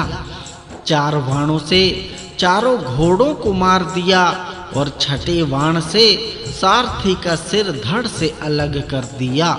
धनुष, रथ, घोड़े और सारथी के नष्ट हो जाने पर कृपाचार्य जी हाथ में गदा लेकर कूद पड़े और उसे अर्जुन के ऊपर फेंका। यद्यपि कृपाचार्य जी ने उस गदा को बहुत संभल कर चलाया था, तो भी अर्जुन ने बाण मारकर उसे उल्टे लौटा दिया। तब कृपाचार्य जी की सहायता करने वाले योद्धा कुंती नंदन को चारों ओर से घेरकर बाण बरसाने लगे। यह देख विराट कुमार उत्तर ने घोड़ों को वामावर्त घुमाया और यमक नामक मंडल बनाकर शत्रुओं की गति रोक दी। तब वे रथहीन कृपाचार्य जी को साथ ले अर्जुन जी के निकट से भाग गए। जब कृपाचार्य जी रणभूमि से हटा लिए गए तो लाल घोड़ों वाले रथ पर बैठे हुए आचार्य द्रोण जी धनुष बाण से सुसज्जित हो अर्जुन जी के ऊपर चढ़ आए। दोनों ही अस्त्र विद्या के पूर्ण ज्ञाता, धैर्यवान और महाबलवान थे। दोनों ही युद्ध में पराजित होने वाले नहीं थे। इन दोनों गुरु शिष्यों की आपस में मुठभेड़ होते देख भरतवंशियों की वह विशाल सेना बारंबार कांपने लगी। महारथी अर्जुन अपना रथ द्रोणाचार्य जी के पास ले गया और अत्यंत हर्ष में भरकर मुस्कुराते हुए उसने गुरु जी को प्रणाम करके कहा, युद्ध में सदा ही विजय पाने वाले हे गुरुदेव, हम लोग आज तक तो वन में भटकते रहे हैं, अब शत्रुओं से बदला लेना चाहते हैं। आपको हम लोगों पर क्रोध नहीं करना चाहिए। जब तक आप मुझ पर प्रहार नहीं करेंगे, मैं भी आप पर अस्त्र नहीं छोड़ूंगा। ऐसा मैंने निश्चय कर लिया है, इसीलिए पहले आप ही मुझ पर प्रहार करें। तब आचार्य द्रोण जी ने अर्जुन जी को लक्ष्य करके 21 बाण मारे। वे बाण अभी पहुंचने भी नहीं पाए थे कि अर्जुन ने बीच में ही काट डाले।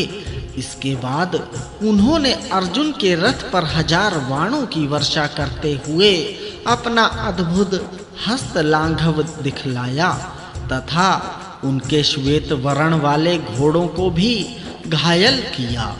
इस प्रकार दोनों पर समान भाव से बाण वर्षा करने लगे। दोनों ही विख्यात पराक्रमी और अत्यंत तेजस्वी थे। दोनों का वेग वायु के समान तीव्र था और दोनों ही दिव्य अस्त्रों का प्रयोग जानते थे। अतः बाणों की झड़ी लगाते हुए वे वहां खड़े हुए राजाओं को मोहित करने लगे। युद्ध के मुहाने पर खड़े हुए वीर विस्मय के साथ कहते थे, भला अर्जुन के सिवा दूसरा कौन है जो युद्ध में द्रोणाचार्य का सामना कर सके। क्षत्रिय का धर्म भी कितना कठोर है, जिसके कारण अर्जुन को गुरु के साथ लड़ना पड़ रहा है। द्रोणाचार्य जी इंद्र, वायव्य और आग्नेय आदि जो अस्त्र अर्जुन पर छोड़ते थे, उन सब को वह दिव्य अस्त्रों के द्वारा नष्ट कर देता था। आकाशचारी देवता आचार्य द्रोण जी की प्रशंसा करते हुए कहते, सब दैत्यों और देवताओं पर विजय पाने वाले प्रबल प्रतापी अर्जुन के साथ जो द्रोणाचार्य जी ने युद्ध किया, यह बड़ा ही दुष्कर कार्य है। अर्जुन को युद्ध कला की अच्छी शिक्षा मिली थी। वह निशाना मारने में कभी चूकता नहीं था। उसके हाथों में बड़ी फुर्ती थी और वह दूर तक अपने बाण फेंकता था। यह सब देखकर आचार्य द्रोण जी को भी बड़ा विस्मय होता। गांडीव धनुष को ऊपर उठाकर अमर्ष में भरा हुआ अर्जुन जब दोनों हाथों से खींचता, उस समय टिड्डियों के समान बाणों की वर्षा से आकाश छा जाता और देखने वाले आश्चर्य में पड़ धन्य धन्य कहकर उसकी सराहना करने लगते थे। जब आचार्य के रथ के पास लाखों बाणों की वर्षा होने लगी और वे रथ सहित ढक गए, तब उस सेना में बड़ा हाहाकार मच गया। द्रोणाचार्य जी के रथ की ध्वजा कट गई थी, कवच के टुकड़े टुकड़े हो गए थे और उनका शरीर भी बाणों से छत विछत हो रहा था। अतः वे जरा सा मौका मिलते ही अपने शीघ्रगामी घोड़ों को हाँककर तुरंत रणभूमि से बाहर हो गए। सारे बोलो भगवान कृष्ण जी की जय। विराट पर्व अध्याय 220। अर्जुन जी के साथ अश्वत्थामा और कर्ण का युद्ध तथा उनकी पराजय। वैशंपायन जी कहते हैं, तदनंतर अश्वत्थामा ने अर्जुन जी के ऊपर धावा किया। जैसे मेघ पानी बरसाता है, उसी प्रकार उसके धनुष से बाणों की वृष्टि होने लगी।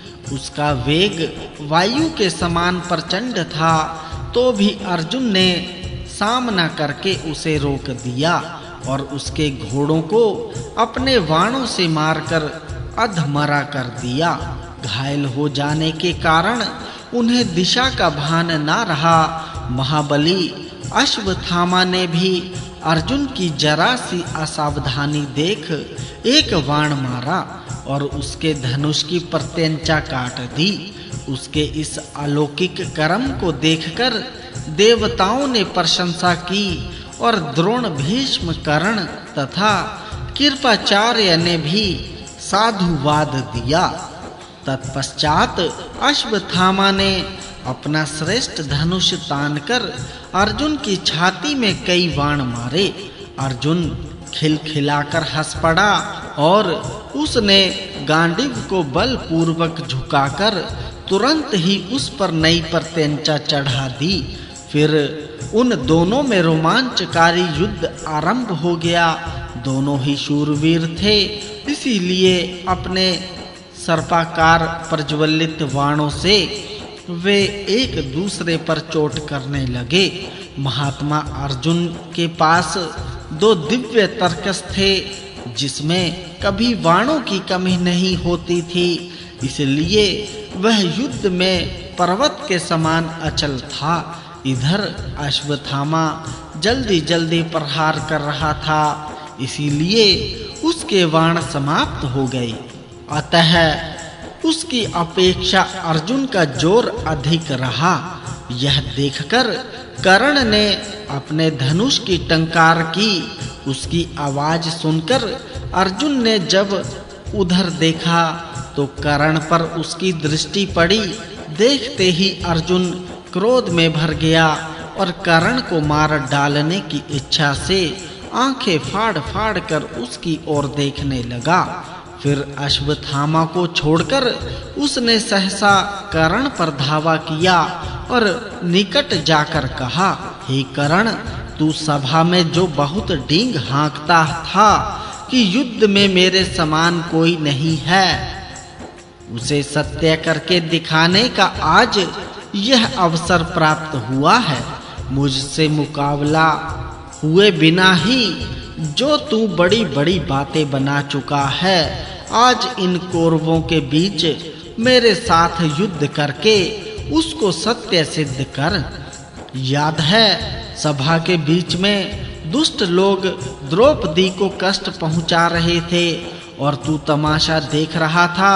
आज उस अन्याय का फल भोग।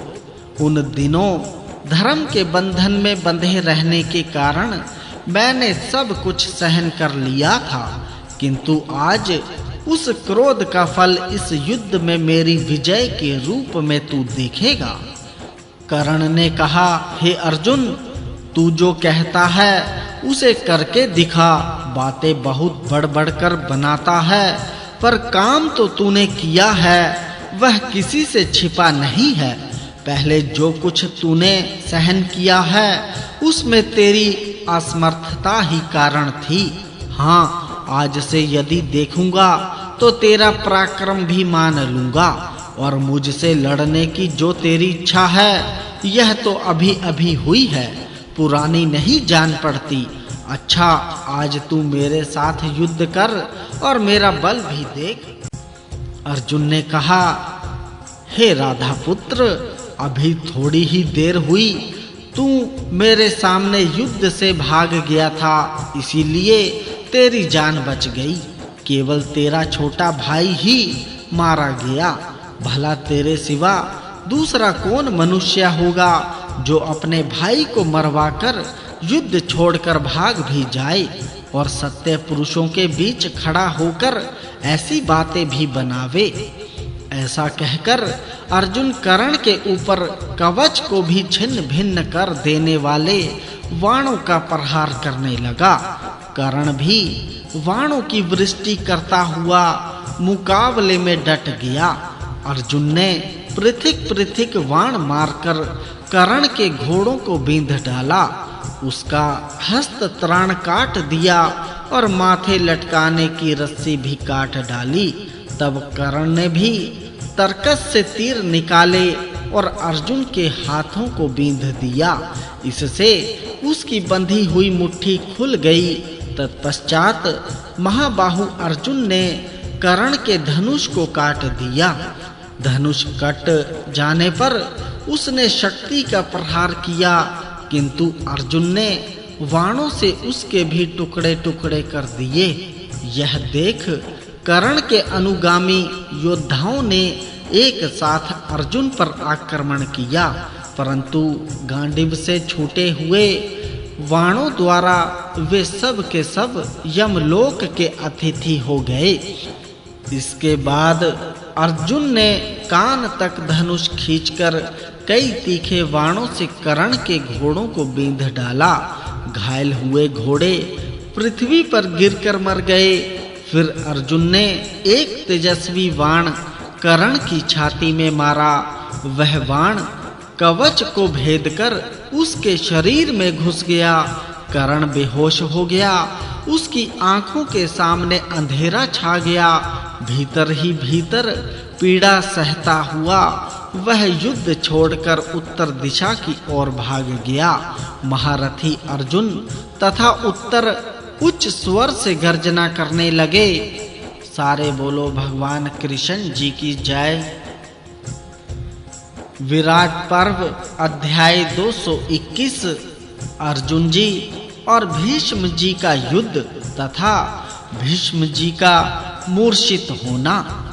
वैशंपायन जी कहते हैं, कर्ण पर विजय पाने के अनंतर अर्जुन जी ने उत्तर से कहा, जहां रथ की ध्वजा में सुवर्णमयी ताड़ का चिन्ह दिखाई दे रहा है, उसी सेना के पास मुझे ले चलो। वहां मेरे पितामह भीष्म जी, जो देखने में देवता के समान जान पड़ते हैं, रथ में विराजमान हैं और मेरे साथ युद्ध करना चाहते हैं। उत्तर का शरीर वाणों से बहुत घायल हो चुका था, अतः उसने अर्जुन से कहा, हे वीरवर, अब मैं आपके घोड़ों को काबू में नहीं रख सकता।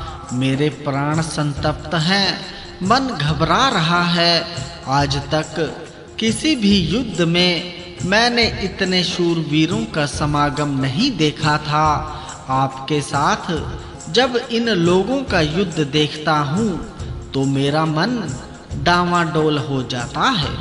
गदाओं के टकराने का शब्द, शंखों की ऊंची ध्वनि, वीरों का सिंहनाद, हाथियों की चिंगाड़ तथा बिजली की गड़गड़ाहट के समान गांडीव की टंकार सुनते-सुनते मेरे कान बहरे हो रहे हैं। स्मरण शक्ति क्षीण हो गई है।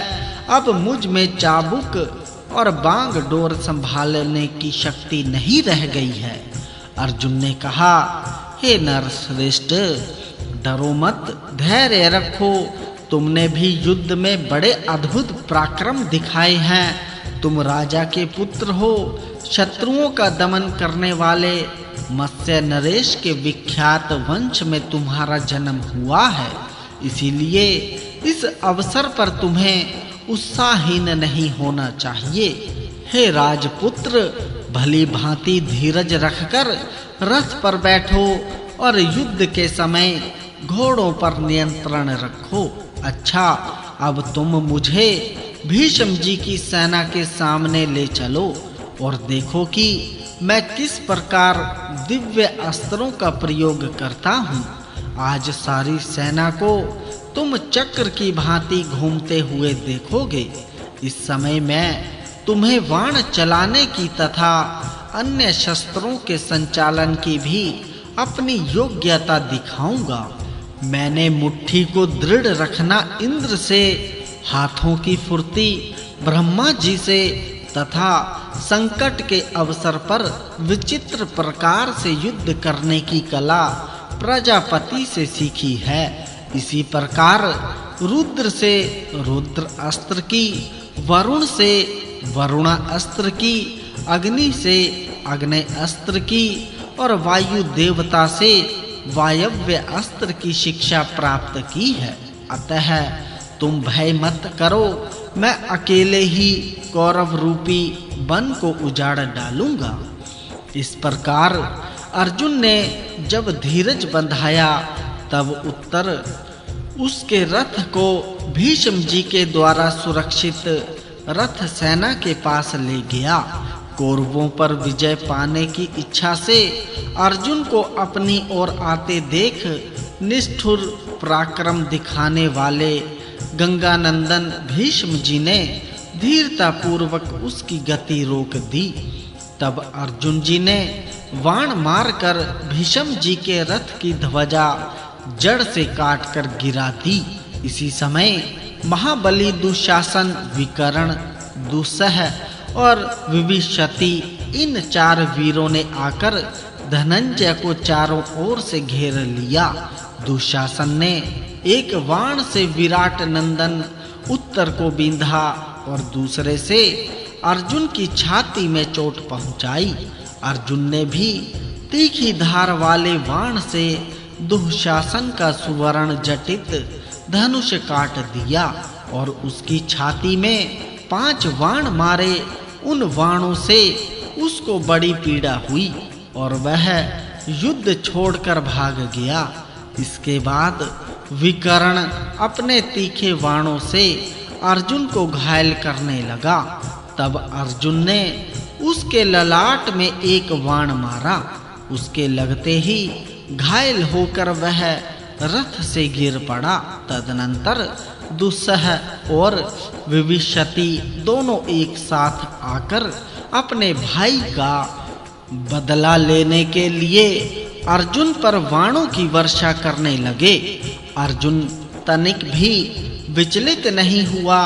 उसने 2 तीखे बाण छोड़कर उन दोनों भाइयों को एक ही साथ बींध दिया और उनके घोड़ों को भी मार डाला। जब सेवकों ने देखा कि दोनों के घोड़े मर गए और शरीर घायल होकर लोहलुहान हो रहे हैं, तो वे उन्हें दूसरे रथ पर बिठाकर युद्ध भूमि से हटा ले गए और जिसका निशाना कभी खाली नहीं जाता था, वह महाबली अर्जुन रणभूमि में चारों ओर घूमने लगा। हे जन्मेजय, धनंजय के ऐसे पराक्रम देखकर दुर्योधन, कर्ण, दुशासन, विभीषति, द्रोणाचार्य, अश्वत्थामा तथा महारथी कृपाचार्य अमर्ष से भर गए और उसे मार डालने की इच्छा से अपने दृढ़ धनुषों की टंकार करते हुए पुनः चढ़ आए। वहां आकर सब एक साथ अर्जुन जी पर बाण बरसाने लगे। उनके दिव्य अस्त्रों से सब ओर से अछन्न हो जाने के कारण उसके शरीर का 2 अंगुल भाग भी ऐसा नहीं बचा था जिस पर बाण ना लगे हों। ऐसी अवस्था में अर्जुन ने तनिक हंसकर अपने गांडीव धनुष ऐन्द्र अस्त्र का संधान किया और बाणों की झड़ी लगाकर समस्त कौरवों को ढक दिया। वर्षा होते समय जैसे बिजली आकाश में चमककर संपूर्ण दिशाओं और भूमंडल को प्रकाशित करती है, उसी प्रकार गांडीव धनुष से छूटे हुए वाणों द्वारा 10 दिशाएं आच्छन्न हो गई। रणभूमि में खड़े हुए हाथी सवार और रथी सब मूर्छित हो गए। सबका उत्साह ठंडा पड़ गया, किसी को होश न रहा। सारी सेना तीतर बीतर हो गई। सभी योद्धा जीवन से निराश होकर चारों ओर भागने लगे। यह देखकर शांतनु नंदन भीष्म जी ने सुवर्ण जटित धनुष और मर्म भेदी बाण लेकर अर्जुन के ऊपर धावा किया। उन्होंने अर्जुन की ध्वजा पर फुफकारते हुए सर्पों के समान 8 बाण मारे। उनसे ध्वजा पर स्थित हुए वानर को बड़ी चोट पहुंची और उसके अग्रभाग में रहने वाले भूत भी घायल हुए। तब अर्जुन ने एक बहुत बड़े भाले से भीष्म जी का छत्र काट डाला। कटते ही वह पृथ्वी पर गिर पड़ा। साथ ही उसने उनकी ध्वजा पर भी बाणों से आघात किया और शीघ्रता पूर्वक उनके घोड़ों को, पार्श्व रक्षकों को तथा सारथी को भी घायल कर दिया। भीष्म पितामह इस बात को सहन नहीं कर सके। वे अर्जुन पर दिव्य अस्त्रों का प्रयोग करने लगे। जवाब में अर्जुन ने भी दिव्य अस्त्रों का प्रहार किया। उस समय इन दोनों वीरों में बलि और इंद्र के समान रोमांचकारी संग्राम होने लगा। कौरव प्रशंसा करते हुए कहने लगे, भीष्म जी ने अर्जुन जी के साथ जो युद्ध ठाना है यह बड़ा ही दुष्कर कार्य है। अर्जुन बलवान है, तरुण है, रण कुशल और फुर्ती करने वाला है। भला युद्ध में भीष्म जी और द्रोण जी के सिवा दूसरा कौन इसके वेग को सह सकता है। अर्जुन और भीष्म जी दोनों ही महापुरुष उस युद्ध में प्रजापत्य, इंद्र, अग्नय, रुद्र, वारुण, कुबेर, याम्य और वायव्य आदि दिव्य अस्त्रों का प्रयोग करते हुए विचर रहे थे। अर्जुन और भीष्म जी सभी अस्त्रों के ज्ञाता थे। पहले तो इनमें दिव्य अस्त्रों का युद्ध हुआ, इसके बाद वाणों का संग्राम छिड़ा। अर्जुन जी ने भीष्म जी का सुवर्णमय धनुष काट दिया। तब महारथी भीष्म जी ने एक ही क्षण में दूसरा धनुष लेकर उस पर प्रत्यंचा चढ़ा दी और क्रुद्ध होकर वे अर्जुन जी के ऊपर बाणों की वर्षा करने लगे। उन्होंने अपने बाणों से अर्जुन की बाईं पसली बींध डाली। तब उसने भी हंसकर तीखी धार वाला एक बाण मारा और भीष्म जी का धनुष काट दिया। उसके बाद 10 बाणों से उनकी छाती बींध डाली। इससे भीष्म जी को बड़ी पीड़ा हुई और वे रथ का कुंवर थामकर देर तक बैठे रह गए। भीष्म जी को अचेत जानकर सारथी को अपने कर्तव्य का स्मरण हुआ और वह उनकी रक्षा के लिए उन्हें युद्ध भूमि से बाहर ले गया। सारे बोलो भगवान कृष्ण जी की जय। विराट पर्व अध्याय 222। दुर्योधन की पराजय, कौरव सेना का मोहित होना और कुरु देश को लौटना। वैशंपायन जी कहते हैं, जब भीष्म जी संग्राम का मुहाना छोड़कर रण से बाहर हो गए, उस समय दुर्योधन अपने रथ की पताका फहराता तथा गरजता हुआ हाथ में धनुष ले धनंजय जी के ऊपर चढ़ आया। उसने कान तक धनुष खींचकर अर्जुन जी के ललाट में बाण मारा। वह बाण ललाट से धंस गया और उससे गरम गरम रक्त की धारा बहने लगी। इससे अर्जुन का क्रोध बढ़ गया और वह विष अग्नि के समान तीखे बाणों से दुर्योधन को बींधने लगा। इस प्रकार अर्जुन दुर्योधन को और दुर्योधन अर्जुन को बींधते हुए आपस में युद्ध करने लगे। तत्पश्चात अर्जुन ने एक बाण मारकर दुर्योधन की छाती छेद दी और उसे घायल कर दिया। फिर उन्होंने कौरवों के मुख्य योद्धाओं को मार भगाया। योद्धाओं को भागते देख दुर्योधन ने भी अपना रथ पीछे लौटाया और युद्ध से भागने लगा। अर्जुन ने देखा दुर्योधन का शरीर घायल हो गया है और वह मुंह से रक्त वमन करता हुआ बड़ी तेजी के साथ भागा जा रहा है। तब उसने युद्ध की इच्छा से अपनी भुजाएं ठोक कर दुर्योधन को ललकारते हुए कहा, हे धृतराष्ट्र नंदन, युद्ध में पीठ दिखाकर क्यों भाग जा रहा है? अरे, इससे तेरी विशाल कीर्ति नष्ट हो रही है। तेरे विजय के बाजे जैसे पहले बजते थे वैसे अब नहीं बज रहे हैं। तूने जिन्हें राज्य से उतार दिया है उन्हीं धर्मराज युधिष्ठिर का आज्ञाकारी यह मध्यम पांडव अर्जुन युद्ध के लिए खड़ा है। जरा पीछे फिरकर मुंह तो दिखा, राजा के कर्तव्य का तो स्मरण कर।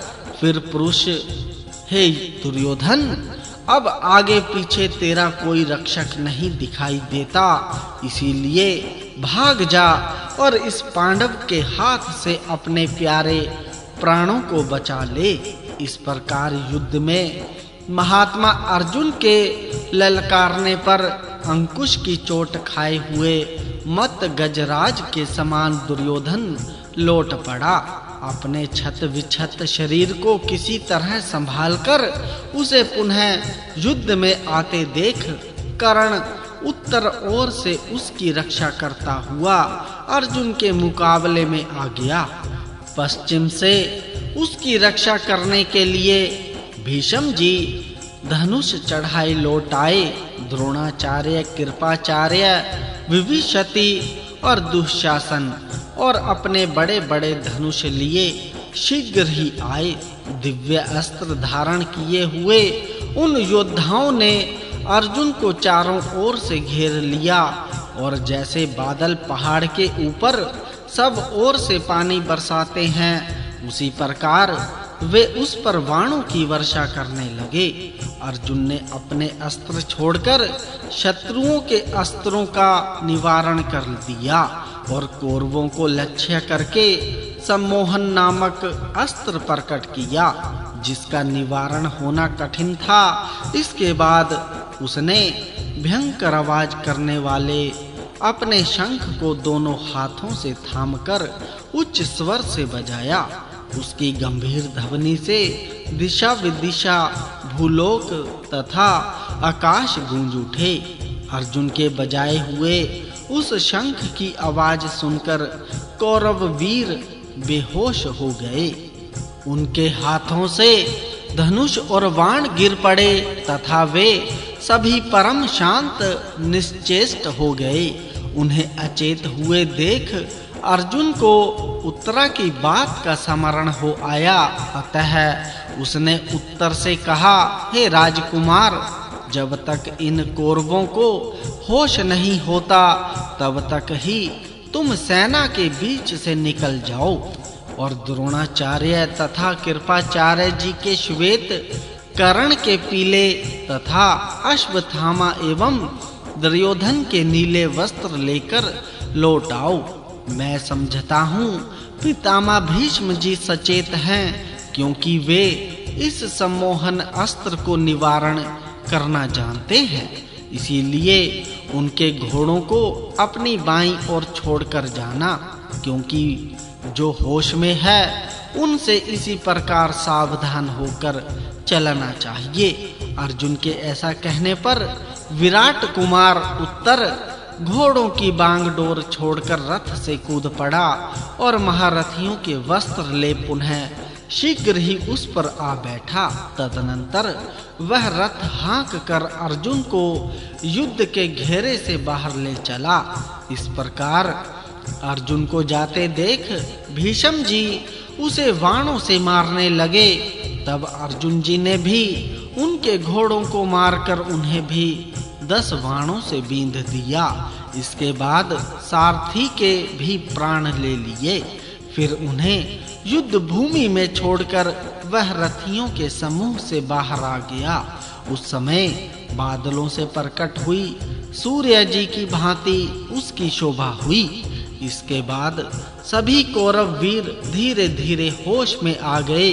दुर्योधन ने जब देखा कि अर्जुन युद्ध के घेरे से बाहर होकर अकेले खड़ा है, तो वह भीष्म जी से घबराहट के साथ बोला, हे पितामह, यह आपके हाथ से कैसे बच गया? अब भी इसका मान मर्दन कीजिए, जिससे छूटने ना पावे। भीष्म जी ने हंसकर कहा, हे कुरुराज, जब तू अपने विचित्र धनुष और बाणों को त्याग कर यहाँ अचेत पड़ा हुआ था, उस समय तेरी बुद्धि कहाँ थी? पराक्रम कहाँ चला गया था? अर्जुन कभी निर्दयता का व्यवहार नहीं कर सकता। उसका मन कभी पापाचार में प्रवृत्त नहीं होता। वह त्रिलोकी के राज्य के लिए भी अपना धर्म नहीं छोड़ सकता। यही कारण है कि उसने इस युद्ध में हम सब लोगों के प्राण नहीं लिए। अब तू शीघ्र ही कुरु देश को लौट चल। अर्जुन भी गौओं को जीत कर लौट जाएगा।